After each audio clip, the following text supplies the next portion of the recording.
te convido você para me acompanhar na leitura de um texto de Apocalipse 12.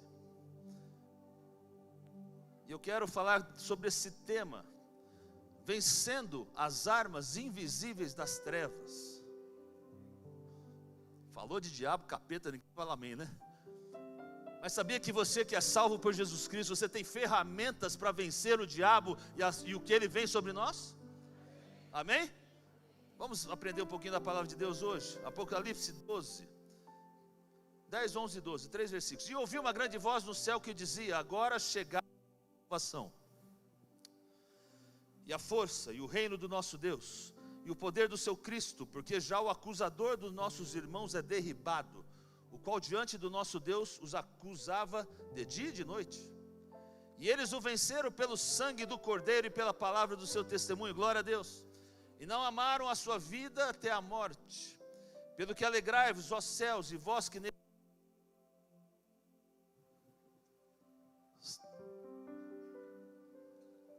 Som.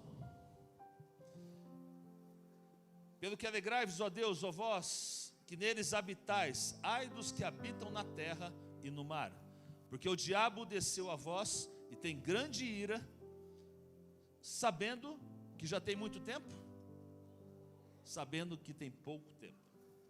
É interessante, meus irmãos, que até o diabo sabe que ele tem pouco tempo. Mas nós cristãos, às vezes, não cremos que estamos vivendo os últimos tempos. E os cristãos às vezes não estão dando conta que estamos no final dessa dispensação. Mas olha, o diabo sabe disso. E eu quero falar nesse momento rapidamente sobre essas armas invisíveis do reino das trevas. Porque existe uma realidade que nós não podemos fugir dela. Existe algo que eu e você não podemos duvidar de forma nenhuma, que na medida que se aproxima o final dos tempos, as trevas aumentam a sua ira, a sua fúria perante o povo de Deus. Veja, se você tem ainda avós vivos, se você perguntar: ô vó, como era, você acha que as coisas mudaram da sua juventude para o tempo atual? Com certeza eles vão falar assim: ah, mudaram muito. Na verdade, até se a gente pegar da nossa geração hoje para os nossos filhos, você vai ver que mudou muito. Mas vamos pensar nos nossos avós. Agora você faz a pergunta: mas me explica um negócio, vó, mudou para o bem, para o mal, ou do mal para o bem? O que vocês acham? Do bem para o mal, não há dúvida. Você dá conta que essa opressão diabólica, ela aumentou significativamente. Sabe por que isso? A própria Bíblia já nos diz. Porque o diabo, como vimos aqui, sabe que lhe resta pouco tempo. Então o que acontece? Ele vem fazendo um estrago, porque ele sabe que o tempo dele já está chegando no fim. Isaías 60 vai dizer que nos últimos dias as trevas iriam cobrir a terra. Jesus disse que nos últimos dias seriam como os dias de Noé, seriam como os dias de Sodoma e Gomorra. E você não precisa fazer muito esforço para entender o que era aquele tempo, entender o que nós estamos vivendo. E ambas essas comparações nos mostram que toda a terra está cheia de violência e cheia de pecado. Mas aqui vem o espetacular, porque no meio dessas trevas, no meio da opressão que temos vivido, há um povo que vem brilhando, há um povo que é cheio da glória de Deus, o povo de Jesus Cristo. Cadê os filhos de Deus aqui? Você é povo de Deus, você veio para brilhar. Sobre nós será vista uma glória de Deus. Há um derramamento da glória de Deus. E olha, e ela vai fazer com que os povos se dividam em dois: os que caminham pelo efeito das trevas e aqueles que caminham pelos efeitos da luz de Jesus. Eu caminho pelo efeito da luz de Jesus, e você? Amém? Agora, para que você possa então caminhar por efeito da luz do Senhor Jesus, você tem que saber trabalhar e você tem que entender que você é mais do que vencedor em Cristo Jesus. Apocalipse 12, versículo 11, a sua primeira parte diz assim: e eles o venceram pelo sangue do Cordeiro e pela palavra do testemunho.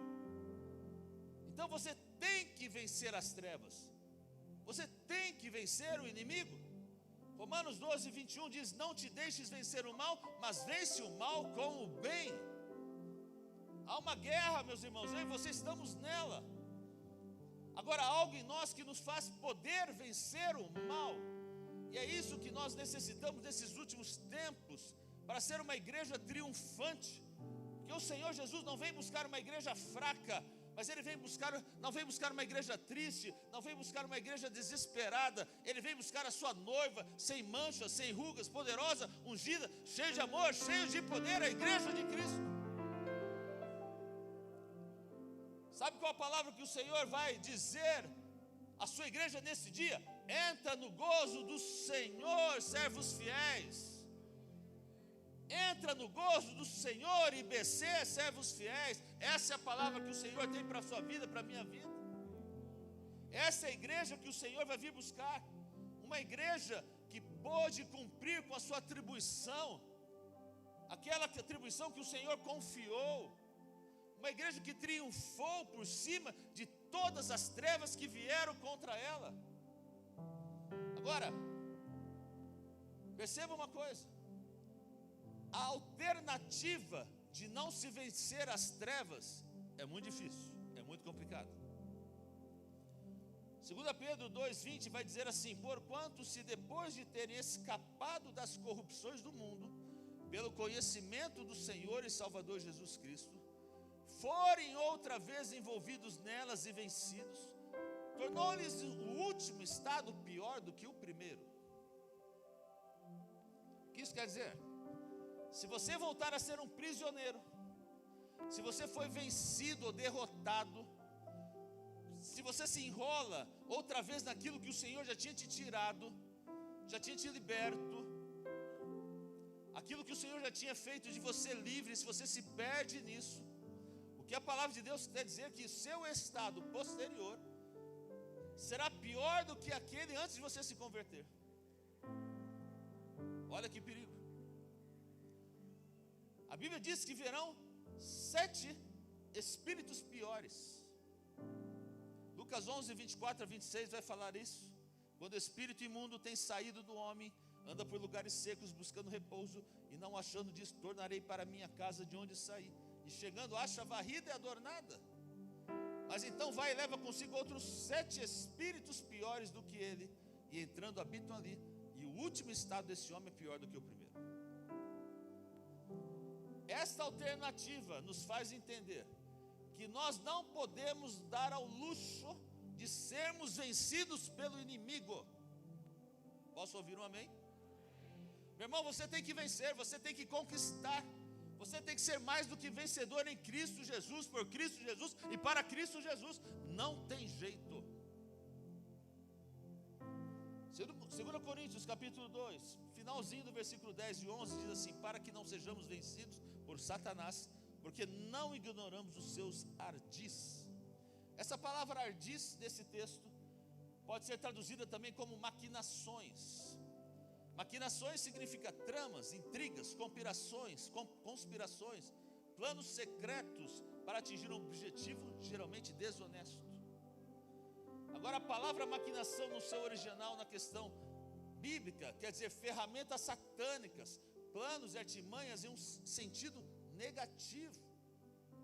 Então saiba que o inimigo, ele tem um arsenal de coisas para usar contra a sua vida, para ganhar vantagem, para destruir sua vida, seu futuro, e o futuro que Deus tem planejado e proposto para você. E é justamente isso que eu quero entrar agora e falar com você. Eu separei aqui 4 armas invisíveis que o inferno usa contra as nossas vidas, contra os cristãos, com o intuito de deter o nosso avanço. Isso é um dos grandes problemas, que a gente acaba ignorando essas coisas. Por isso, nós não podemos ignorar essas armas, esse maquinário que o Satanás vem com a sua forma articulosa de querer nos derrubar, nos atrasar, nos trazer problemas. Agora veja, eu não vou falar de coisas externas, sobre o que o inimigo traz na minha vida, mas sim de coisas internas, porque as internas são mais perigosas. Qualquer pessoa pode mudar situações externas, Mas o importante é você ter êxito e vitória naquelas que são internas. Dá para entender? Diga amém até aqui. Conta uma história que uma jovem se acidentou. Uma jovem muito bonita, ficou desfigurada no seu rosto com o acidente que teve. Um grande cirurgião plástico veio, levou ela para o seu consultório e falou assim: eu vou dar um jeito nisso. E trabalhou no seu rosto, fez uma cirurgia plástica, voltou a ter toda a beleza externa que ela tinha. Mas o médico falou assim: eu não posso curar as suas feridas internas. E é isto que a gente tem que entender. Mudar o externo é fácil, mas curar o que é interno é muito difícil. O inimigo sabe disso. Você pode perder uma mão, perder uma perna, e mesmo assim ir para o céu. Mas você não pode entrar no céu quando você deixa de crer internamente no Senhor Jesus Cristo. E isso se torna um problema muito grande. Se torna um problema interno. Há pessoas que pensam: olha, a pior coisa que pode acontecer na minha vida é uma enfermidade. Mas isso não é verdade. Há pessoas que passam a vida inteira com enfermidades espirituais e enfermidades emocionais. Há pessoas cheias de ódio, estão dentro da igreja. E a gente encontra cristãos bem fisicamente, mas desculpa a palavra, podres por dentro. Domingo caminham como cristãos, se sentem como cristãos, falam como cristãos, levantam a mão como cristãos, até arrepia como cristão. Mas por dentro estão oprimidos, estão doentes, estão fracassados, estão feridos. Porque nunca se defenderam contra as piores ferramentas, contra as piores armas que Satanás usa para atingir os crentes. E eu quero tratar dessas 4 ferramentas do inferno, mas não só tratá-las, mostrar como é que nós podemos ter vitória sobre elas. Amém? Me diga amém.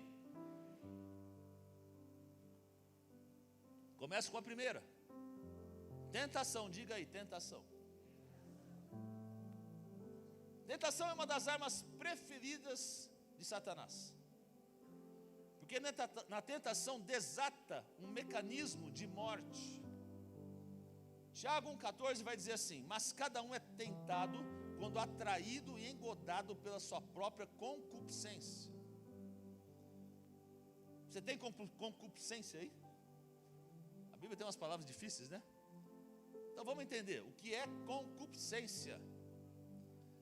Concupiscência é a educação, aquilo que você ensina para a sua carne, ou seja, para certos apetites que agora você não consegue tirar mais. É como você adorar comer um pernilzinho, uma farofinha de banana ainda, com um pernilzinho, sensacional. Aí depois o médico fala assim: olha, você não pode mais comer carne de porco, te faz mal, e acabou. Mas você educou o seu corpo a querer isso. Eu estou enfrentando uma luta dessa. Não, minha esposa falou assim: não posso mais tomar Coca Zero. Eu falei: meu Deus, estou numa luta. Estamos aqui num desmame, né?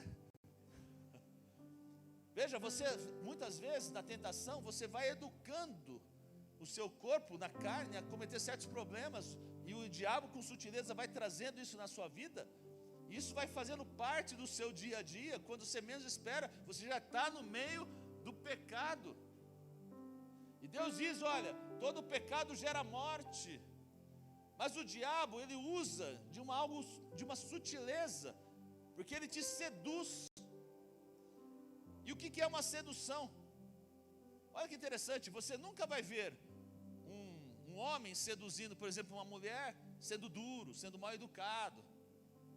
Não funciona assim. Ele vem com galanteios, com conversinha, com presentinho. Você está linda hoje, está cheirosinha. É assim que faz. A tentação, ela se efetua pela sedução. E a sedução é o que o diabo utiliza.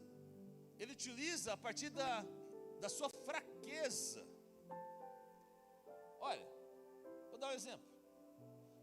Na minha vida, por exemplo, eu nunca fumei. Nunca passou pela minha boca um cigarro. Então o que acontece? Veja, o diabo nunca vai me tentar com um cigarro, com drogas, porque para mim eu acho que é uma estupidez. Para mim é abolido isso, não faz sentido nenhum na minha vida. Mas o diabo não usa isso. Ele sabe que certas coisas na minha vida não é debilidade, é fortaleza. Então o diabo faz, eu até marquei isso aqui, o diabo faz com que haja um sistema de investigação na sua vida, para descobrir qual é a sua debilidade. Pensa num cara sujo, diabo, Satanás. E aí acontece, quando ele consegue entender a sua debilidade, não, essa aqui é uma pessoa vibrante. Aí ele começa a te usar, a tentar você seduzir com coisas viciantes, para te empurrar, para que você caia num pecado, e aí você cai no pecado para produzir a morte. Esse é o modus operandi de Satanás. E você tem que entender esse princípio, que você mesmo talvez esteja se matando, destruindo a sua bênção, com ação, com essa sedução que o inimigo traz para a sua vida, mediante uma tentação, meu irmão. Cuidado com isso. Mas veja, como nós então eliminamos essa arma, essa ferramenta de Satanás? Isso que a gente tem que aprender hoje. Nós eliminamos com a palavra de Deus. Diga amém aí. Como nós eliminamos? Com a palavra de Deus. Agora veja, há um mal entendido no povo de Deus. A gente crê que a gente vai atirar um versículo de Satanás e vai resolver o problema. Não funciona assim. Até porque o diabo conhece a Bíblia. Vou dizer uma coisa, o diabo conhece a Bíblia muito melhor que você. E não funciona simplesmente eu vou lá e, está aqui o diabo, vai embora. Porque Jesus falou isso aqui. Mas não funciona assim. A palavra de Deus tem que estar no seu coração. A palavra de Deus tem que te controlar, tem que ser poder de Deus sobre a sua vida. Obrigado pelo amém. Veja, Marcos capítulo 4, você encontra Jesus sendo levado ao deserto para ser tentado por Satanás. Cada vez que o diabo tenta seduzi-lo com uma tentação, Jesus vem e diz assim: olha, está escrito. E assim ele derrotou Satanás. Mas quando Jesus disse está escrito, é como se Jesus estivesse dizendo assim, está escrito, mas eu vivo essa palavra é poder de Deus sobre a minha vida. Você não vai fazer que eu haja contra essa palavra. É isso que Jesus está dizendo. Agora, meu irmão, se você não vive da palavra, a palavra não tem efeito na sua vida. Se você não crê na palavra, você nunca vai derrotar a tentação. Não adianta ter Bíblia aberta em Salmo 91 na sua casa. Não adianta você pegar da caixinha de promessa um versículo para você ler todo dia. Não adianta você até decorar alguns versículos aí. Não funciona. A palavra de Deus é viva e ela tem que ser poder sobre a sua vida. Quem crê diz amém aí. Então quando você para na frente da tentação e o diabo vai tentar te seduzir a vencer, porque o que acontece? A sedução é uma promessa de bem-estar falsa. Foi assim que o diabo derrotou a Eva no jardim, a convencê-la a comer o fruto. É o que todo homem propõe para uma mulher, para levar de repente ao adultério. Uma promessa de felicidade, de bem-estar, mas é falsa, é mentira. É aquele negócio seguinte, tem aquele dinheirinho mole, olha daqui, pega aqui, ninguém vai ver. Aí a tentação vem, olha, ninguém vai ver, filho, pega aí, olha, é o dinheiro que vai para você comprar um carro novo, poder viajar. Pega. E de repente você se levanta e fala assim, não, porque eu vivo pela palavra. A palavra de Deus diz que lâmpada para meus pés é a tua palavra. A palavra de Deus diz, não roubarás. Eu vivo pela palavra, tem que ser poder de Deus para a sua vida. Está para entender? Diga amém. Eu não posso dar um passo na escuridão que vai me levar a um problema, a ser tentado e a cair, que vai me gerar morte. Mas a palavra de Deus é o meu escudo, ela me traz fortaleza para ter vitória em nome de Jesus. Fuja da tentação, viva pela palavra de Deus na sua vida e você vai ter vitória. Posso ouvir um amém? Segunda arma do inimigo, muito usada, opressão. Diga aí, opressão. Primeira é, como que a gente vence a tentação? Só o pessoal da frente está falando aqui, né? Qual que é a primeira? Como vencemos a tentação? Qual é a segunda arma do inimigo? Definição de opressão: ato aplicado que corta a liberdade de ação, sufoca, reprime, pressiona, submete. O objetivo da opressão é deter o teu potencial. Você crê que todos nós temos um potencial, um propósito dado de Deus, por Deus para a nossa vida? Você crê nisso? Deus fala que desde o ventre da sua mãe, Deus tem um plano para a sua vida, meu irmão. Quem crê que Deus tem um plano para a sua vida aí? Deus tem um plano. Agora, a opressão vem fazer com que o diabo usa a opressão para deter esse potencial, esse propósito que Deus já colocou na sua vida. Para ganharmos tempo, em Êxodo, capítulo 1, 8 a 10, José já tinha morrido, se levanta um novo rei ali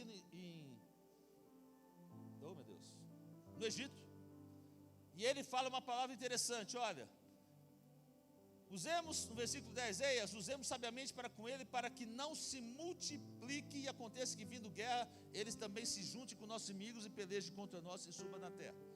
O rei do Egito percebeu que o povo de Israel estava se multiplicando, mas não era uma ameaça, mas ali ele já entendeu que assim, esse povo vai ser uma ameaça. Então o contexto é esse, o povo não havia se multiplicado, mas o rei começou a dizer, olha, eles vão poder se multiplicar e vão se juntar com outras pessoas e vão vir contra nós. A opressão age dessa forma, ela trata de excluir aquilo que Deus já tem como promessa para a sua vida. E aí o versículo 11 e 12, eles começam a trazer, olha, os egípcios puseram sobre eles maiorais de tributos, começaram a tributar, para afligirem suas cargas, edificaram a Faraó cidades de tesouros, Pitom e Ramassés, tudo usando eles como escravos, e assim começou uma escravização muito ferrenha com o povo de Israel. Então o inimigo vai usar uma série de situações, às vezes no seu trabalho, às vezes o estresse, às vezes a depressão, problemas, tudo isso vai te levar ao extremo, porque você vai começar a sentir que você não serve, vai trazer para você um sentimento de impossibilidade daquilo que Deus já tem determinado para a sua vida. Mas a opressão não vem também, ela pode vir também através às vezes de enfermidade, às vezes a opressão pode vir também por situações emocionais, por situações financeiras. Mas como eliminamos então a opressão de Satanás sobre a nossa vida? Atos 10, 38 diz assim, como Deus ungiu a Jesus de Nazaré com o Espírito Santo e com virtude, o qual andou fazendo bem e curando a todos os oprimidos do diabo, porque Deus era com ele. O antídoto da opressão chama-se unção. Diga aí, unção. Quando você está na unção, meu irmão, você tem a presença de Deus, você é cheio da glória de Deus, não há diabo que pode te deter. Dá um glória a Deus aí. Zacarias 4,6 diz, não é por força, não é por violência, mas é pelo meu Espírito, diz o Senhor dos Exércitos.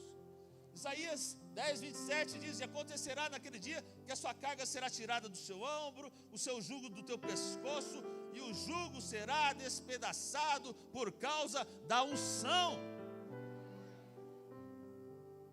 Às vezes aquilo que te ata, aquilo que te retém, o que restringe o teu movimento, eu quero chegar, não consigo chegar, eu quero fazer isso, não consigo fazer, Deus tem falado para mim fazer isso, mas eu não consigo fazer, quero alcançar, não alcanço, isso chama-se opressão. Mas quando há unção, quando há poder de Deus, o poder da opressão é despedaçado em nome de Jesus.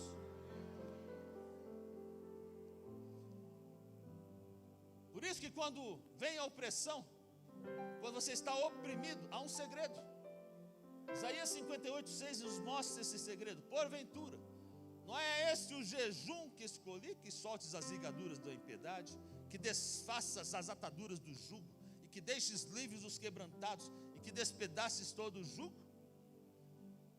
O jugo se rompe por causa da unção. Quando você sentir opressão, meu irmão, como diz o texto, comece a jejuar e orar. Porque o texto diz que o jejum na presença de Deus solta a carga da opressão. Talvez porque a gente começa a questionar, por que tantos cristãos estão oprimidos? Porque há muitos cristãos que esqueceram ou que não trazem essa prática para a sua vida, a prática do jejum e da oração. A Bíblia diz que Daniel jejuou durante 21 dias, até que viesse o rompimento, a resposta de Deus. Mas no primeiro dia que ele começou a orar e a jejuar, já o anjo já veio com a resposta, mas havia obstáculos espirituais. E há muitos que ainda não conseguiram trazer rompimentos na sua vida, é porque pararam de clamar a Deus, pararam de orar a Deus, pararam de jejuar a Deus. Quando você ora e jejua, o rompimento chega em nome de Jesus. Eu não sei como você entrou aqui, eu não sei qual luta, qual opressão que às vezes Satanás vem trazendo para a sua vida, sua família, seus negócios, eu não sei, mas olha, eu sei o antídoto, eu sei o remédio. Comece a orar, comece a jejuar, desde que a unção do Senhor entre sobre a sua vida, e essa opressão será derrotada no nome de Jesus. Quem crê, dá glória a Deus. Pode aplaudir mesmo.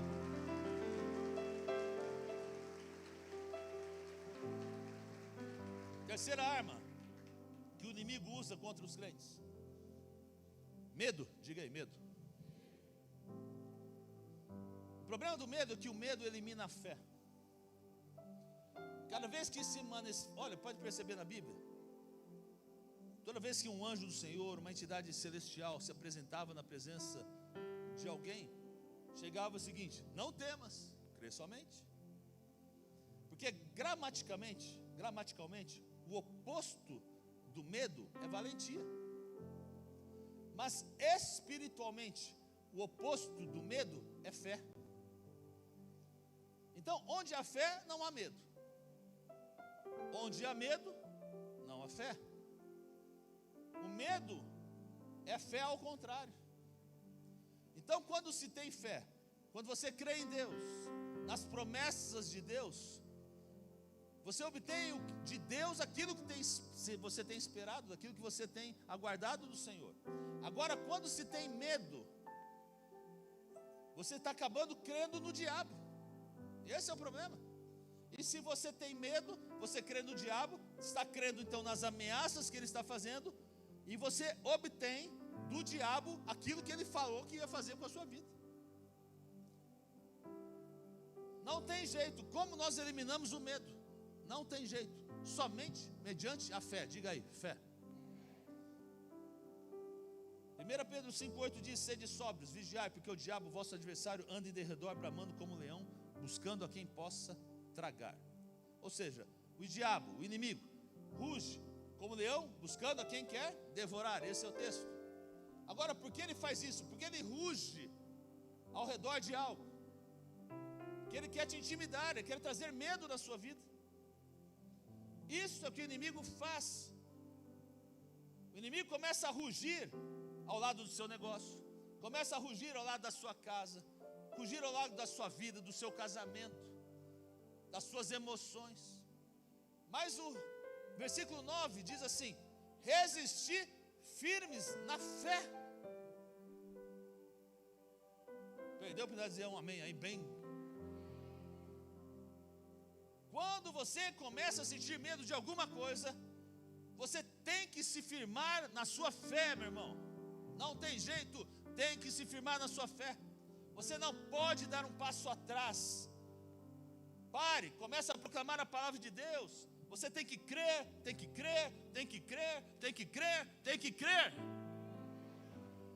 E a palavra de Deus diz que para aquele que crê, todas as coisas são possíveis.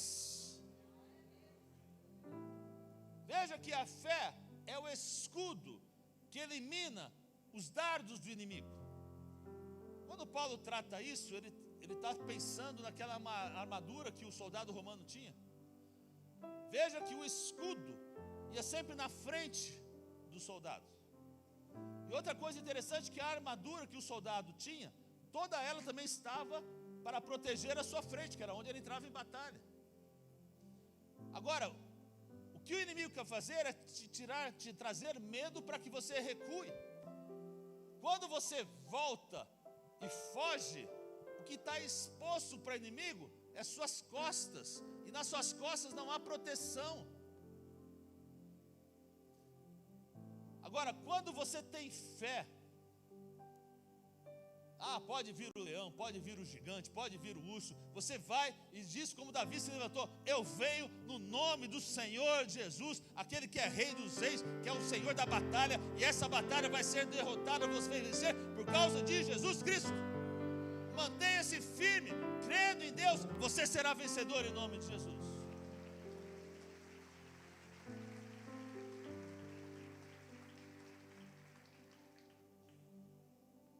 Termino com essa quarta arma invisível que o inimigo usa contra os cristãos. Se chama condenação. Diga aí, condenação. No texto que nós lemos no início, Apocalipse capítulo 12, diz que Satanás é o acusador. O texto, no seu original, a palavra acusador, na palavra no grego, chama categoros, que quer dizer acusação sem base legal. Por quê? Porque o inimigo não tem base legal para acusar a nós que somos cristãos, somos crentes, lavados e comprados pelo sangue do Cordeiro. Meu irmão, nossos pecados já foram perdoados. Você crê nisso? Dá glória a Deus. A palavra de Deus diz que aquele que não conheceu o pecado, Jesus Cristo, por nós se fez pecado, para que nós fôssemos imputados justiça através dele. Na cruz, os atos e decretos contra nós foram apagados, pagos. Dá glória a Deus aí. Nós somos crentes, precisamos entender isso. Não é questão de vez em quando eu estou no pecado, não se trata disso. Você já foi justificado, você está em Cristo Jesus, você é nova criatura, coisas velhas já passaram, tudo se fez novo, a justiça de Cristo foi aplicada sobre a sua vida. Então o que o diabo traz para o seu coração é mentira do diabo, é mentira do diabo. Você está livre em nome de Jesus. Agora, sabe o que acontece quando você cai então na condenação? De repente você pensa assim: Deus não está feliz comigo, estou sozinho. Sabe o que acontece quando uma ovelha, no contexto bíblico, se perdia das outras? O lobo come. E é exatamente isso que o inimigo quer. Quando o inimigo foi tentar Jesus ali no deserto, o inimigo falou assim, Satanás falou para Jesus: se tu és o filho de Deus. Outras palavras, Satanás estava dizendo assim para Jesus: olha, acho que você não está muito seguro que você é filho de Deus, porque se você fosse, você podia transformar essas pedras em pão. Agora veja que isso é muito importante.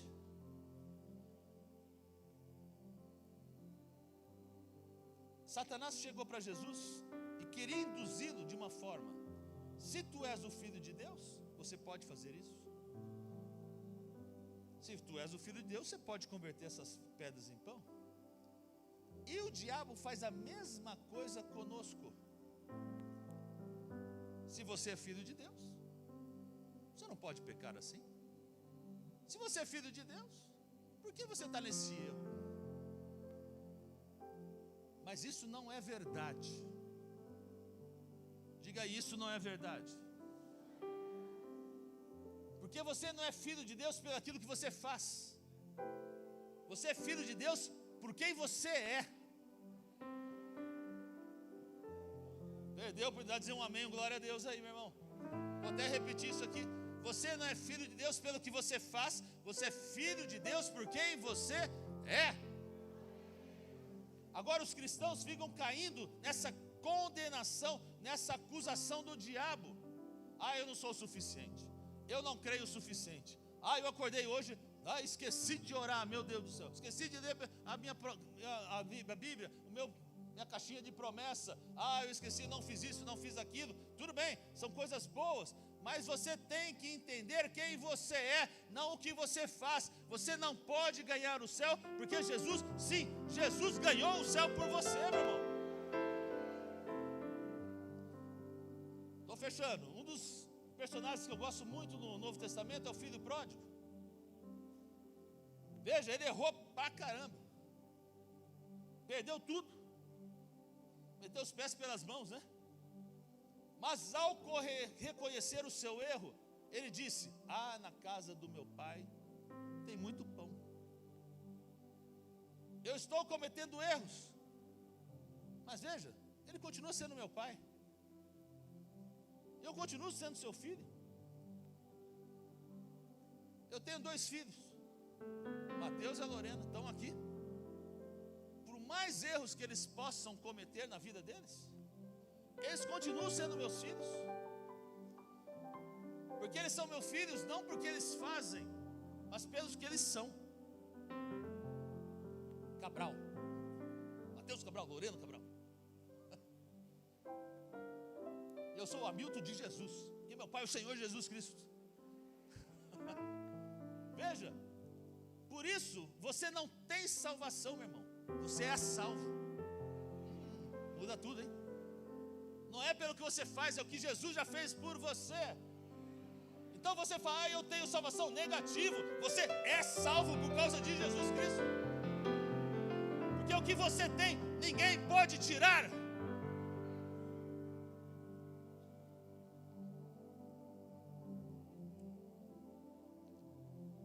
Glória a Deus. Vamos fechar isso aqui, senão já estou com o meu horário cortando. Portanto, meus irmãos, o inimigo pode te acusar de dia, de noite, mas não vai ter efeito se você entende que sobre a sua vida há um pacto de sangue, um pacto que o Senhor Jesus derramou na cruz do Calvário e falou assim: este é o meu filho.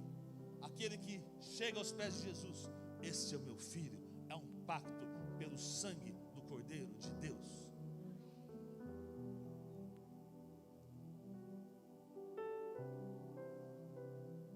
A Bíblia diz que no dia do arrebatamento não vai haver ninguém vestido de azul, de roxo, de vermelho. A palavra de Deus diz que todos estaremos vestidos de branco.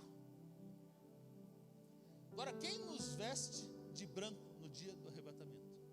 A Bíblia diz que a noiva, a igreja, foi autorizada. Olha que lindo isso. Foi autorizada a vestir de linho fino, branco e reluzente. Aí você fala: mas Senhor, eu cometi erros? Senhor, eu tenho pecados, eu tropecei. O que acontece é que você talvez ainda não entendeu que esse vestido é concedido pelo Senhor da justiça para a sua vida. Ele entregou para você mediante o seu novo nascimento. Você é nascido de Jesus Cristo? Você tem uma vestes brancas que o Senhor coloca sobre a sua vida. E se você começa a crer em acusações do diabo, você vai cair, meu irmão. Mas é preciso entender que a graça divina de Deus é o pagamento do sangue do Cordeiro na cruz do Calvário. Te fez livre, livre, livre para ser filho do Deus Altíssimo.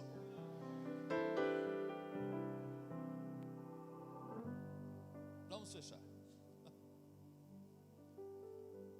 Já dá mais tempo para mim, Ângela.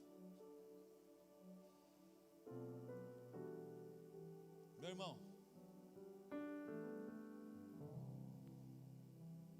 a palavra de Deus diz que meu povo perece por falta de conhecimento. Na realidade, o inimigo não tem nenhuma arma contra você, se você sabe 100% de quem é Cristo Jesus na sua vida. Vou repetir isso. O inimigo não tem nenhuma arma contra você, se você sabe quem é Jesus sobre a sua vida.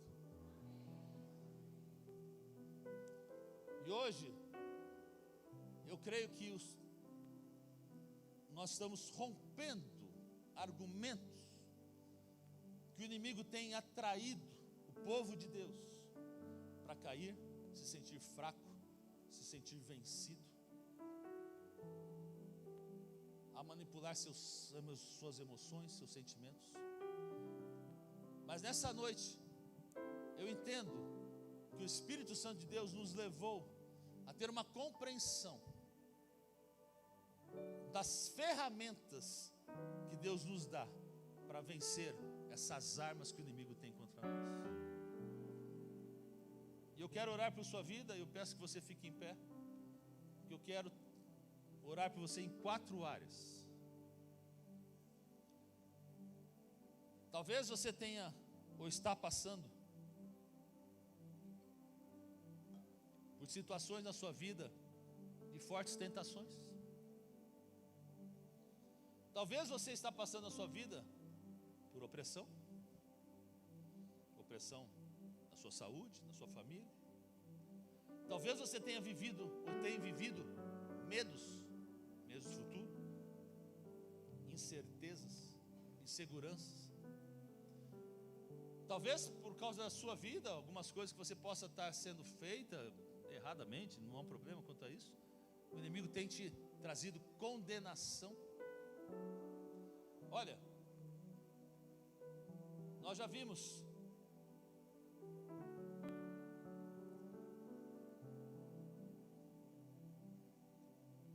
pode voltar.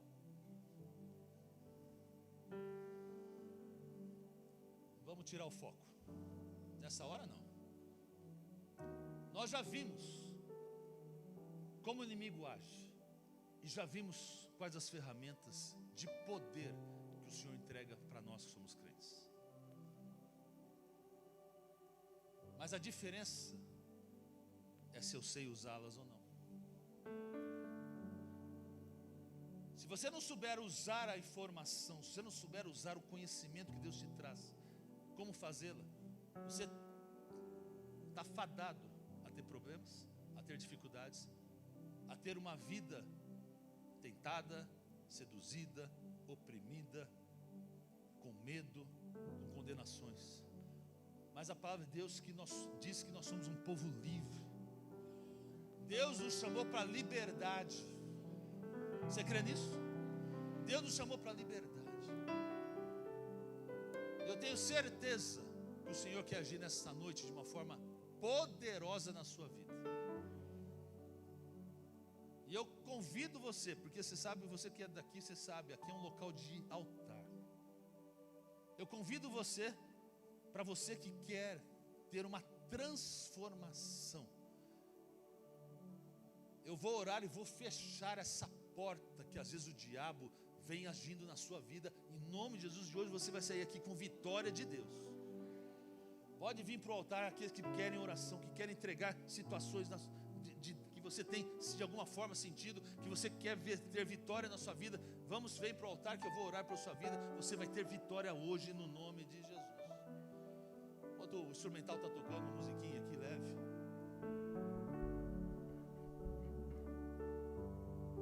É nova mesmo? Tô bom de música, hein? Jesus. Já não posso? Já não quero ser igual. Renova-me.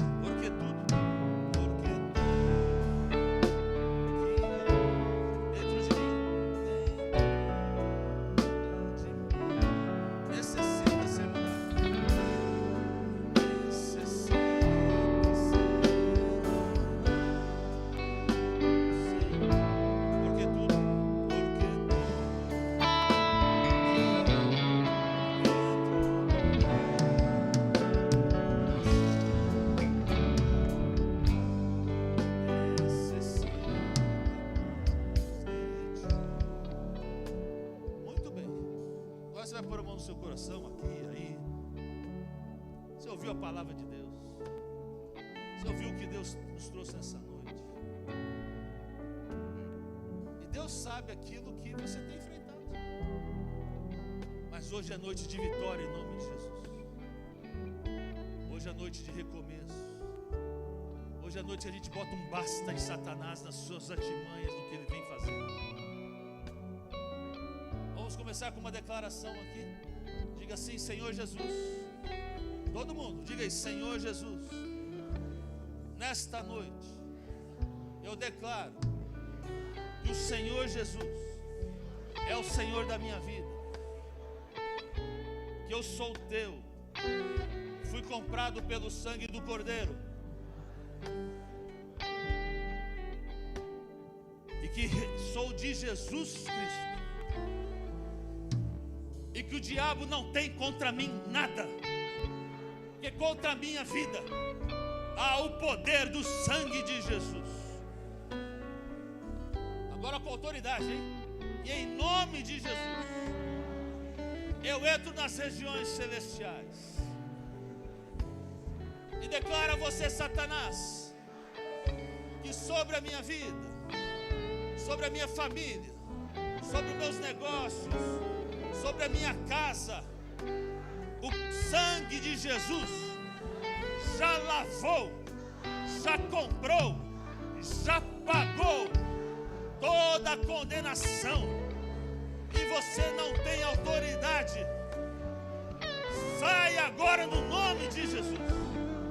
Agora levante sua mão. Senhor Jesus, aqui está teu povo, Senhor, e em nome de Jesus ouvimos a tua palavra, declaramos que o Senhor é o Senhor da nossa vida, declaramos que o Senhor é o Senhor da nossa casa. E meu Deus, agora, Senhor, com a autoridade do Espírito Santo de Deus, do sangue do Cordeiro, toda artimanha de Satanás, toda tentação, toda sedução, toda opressão, todo medo, toda condenação está derrotado agora no nome de Jesus. Não tem mais autoridade sobre a minha vida, não tem mais autoridade sobre a minha família, está derrotado no nome de Jesus. Senhor, vem agora com teu poder, manifesta a tua glória, vai mudando situações, muda destinos, Senhor, pois cremos que o Senhor hoje renova, que o Senhor faz coisas novas, que o Senhor, Deus, restaura a vida, restaura a saúde, restaura casamentos, restaura, Senhor, compromissos com o Senhor, compromissos com o altar. O Senhor está refazendo, e Satanás, você é um derrotado, não tem mais autoridade. Senhor, vem com teu poder, manifesta, Senhor. Deus, que haja mudanças, que haja vitórias, Senhor. Deus, e nos apossamos nessa hora das armas que o Senhor nos dá. Palavra de Deus, oração, jejum. Senhor, pelo sangue do Cordeiro que já nos lavou, já pagou tudo. Deus, nos fortalecemos nessa noite. Deus, e cremos que o Senhor faz novas todas as coisas. A ti damos toda a honra, toda a glória, em nome de Jesus. Aplauda o Senhor. Deixa eu fazer uma pergunta.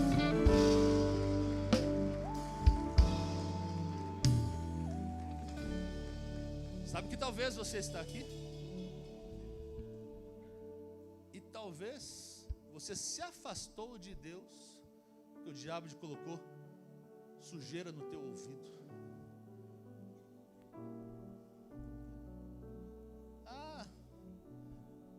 Você não tem autoridade. Sua vida que você leva, como você pode falar que você é de Jesus?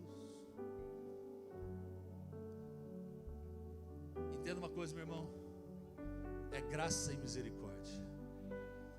O Senhor Jesus não está preocupado com a sua condição, está preocupado com o seu coração. A condição ele limpa, ele muda, ele transforma. E às vezes a gente, por pequenas coisas, a gente dá ouvidos para o que o Satanás falou, dá atenção às seduções ou problemas que ele traz no nosso coração, e a gente acaba se afastando de Deus. Este é o que Satanás quer fazer. Mas hoje aprendemos que isso é uma artimanha dele, é um modus operandi do diabo. E o que o Senhor quer nessa noite é te fortalecer. Mas aqueles que estão afastados por alguma situação, o Senhor está falando assim: ei, está na hora de voltar. Está na hora de dizer assim: olha, Senhor, eu errei. E o Senhor está dizendo para você: qual o problema, filho? Eu continuo te amando, eu continuo tendo graça, tendo misericórdia sobre a sua vida. Volte para os braços do pai, assim como o filho pródigo fez. Eu sei que na casa do meu pai há pão. E quando ele volta, o pai já o abraça. Nunca o pai perguntou para ele: ô filho, o besteira que você fez? Não foi. O pai o abraçou, botou o anel, o honrou. Vamos nos alegrar que aquele que estava perdido foi achado. O Senhor está achando vidas aqui nessa noite aqui. Eu quero que você, com um simples gesto, só levanta a mão, porque eu vou orar para a sua vida. Aqueles que por acaso se afastaram, ou aqueles que nunca disseram sim para Jesus, porque hoje é noite onde você viu já com testemunhos aqui. O Senhor liberta, o Senhor cura, o Senhor transforma, o Senhor muda situações na sua vida. E a maior decisão que você pode tomar é aquela: eu volto para o Senhor Jesus, eu ando com o Senhor Jesus. Isso é o que o Senhor quer fazer para você nessa noite. Quem quer voltar aos braços do Pai? Quem está afastado, quem nunca disse sim para Jesus, só levanta a mão, eu vou orar daqui para você. Fique em paz. Amém, estou vendo aqui, glória a Deus. Deus abençoe sua vida. A pastora Raquel vai orar pela sua vida. Mais alguém? Levanta a sua mão, alguém vai orar. Mesmo se estiver aqui, alguém vai orar com você. Estou vendo ali no fundo, alguém levantou a mão, é isso mesmo? Aqui, estou vendo ali no fundo, ali, Deus abençoe. Olha, alguém vai orar ali com você ali no fundo. Fica a sua mão um pouquinho erguida para alguém chegar aí, por favor. Tá bom? Aqui, mais uma aqui, glória a Deus. Amém? Mais alguém? Levante sua mão para alguém chegar e vai orar com a sua vida.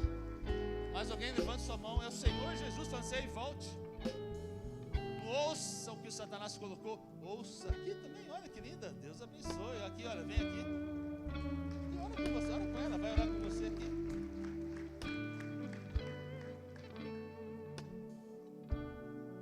Mais alguém? Levante a sua mão, porque eu vou orar com você. Estou vendo aqui, olha aqui, mais uma aqui. Cadê os nossos intercessores aqui? Vem aqui, Renata, aqui, ó. Ora aqui. Aqui, isso, ora com ela aqui. Isso. Aqui, não. Aqui, ó. Passou aqui. Isso. Mais alguém? Levante suas mãos aí. Ó, o Senhor salvando, o Senhor trazendo de volta para a casa dele, para os braços dele. É bênção. Essa é a maior festa que nós temos aqui. Mais alguém? Levante suas mãos. Feche os olhos, todo mundo. Pai, em nome de Jesus, louvo o teu nome por esses que agora disseram sim para o Senhor. A tua palavra diz que nesse momento, quando nós ouvimos a palavra de Deus, cremos em Jesus Cristo como Senhor e Salvador, o Senhor faz morada na nossa vida, o Senhor nos marca, nos traz o Espírito Santo para morar na nossa vida. E muito mais, a tua palavra diz que o Senhor escreve o nosso nome no livro da vida, Senhor, onde o céu é nosso destino eterno. Deus, obrigado por essas vidas que disseram sim ao Senhor. Deus muda, transforma, faz coisas novas, tempos novos. Pois assim, cremos que o Senhor escreveu esse tempo, esse dia, para nos abençoar, para nos trazer vitória, no nome de Jesus. Amém. Você pode aplaudir o Senhor? Pode ser o melhor aplauso que você pode dar. Pelo aquilo que o Senhor tem feito, vai fazer e continuar fazendo na sua vida.